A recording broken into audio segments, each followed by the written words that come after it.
ഒരു മുംബൈയിലാണെങ്കിൽ അലീന പോകുന്നതിന് മുമ്പ് ബാലചന്ദ്രനാണെങ്കിൽ എല്ലാവരോടായിട്ട് പറയുന്നുണ്ട്, അലീനയെ വേദനിപ്പിക്കരുത്, അവളുടെ മുൻപിൽ പൊട്ടിക്കരയരുത്, അവളെ സങ്കടപ്പെടുത്തി അവളെ അയക്കരുത് എന്ന് പറയുന്നത് കാണാൻ കഴിയുന്നുണ്ട്, സാധിക്കുന്നുണ്ട്.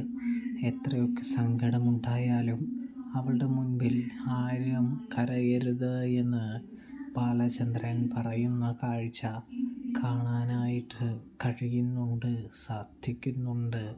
പ്രേക്ഷകരെ, പ്രിയ കൂട്ടുകാരെ, ഇതേ സമയമാണെങ്കിൽ ബാലചന്ദ്രൻ്റെ വാക്കുകൾ നമ്മുടെ കുട്ടികൾ അനുസരിക്കുന്നൊരു കാഴ്ചയും കാണാൻ കഴിയും, സാധിക്കും. അപ്പോൾ റിവ്യൂ ഇഷ്ടപ്പെട്ടാൽ സബ്സ്ക്രൈബ് ചെയ്യാനായിട്ട് മറക്കല്ലേ. താങ്ക്സ് ഫോർ വാച്ചിങ് കൂട്ടുകാരെ, പ്രേക്ഷകർ.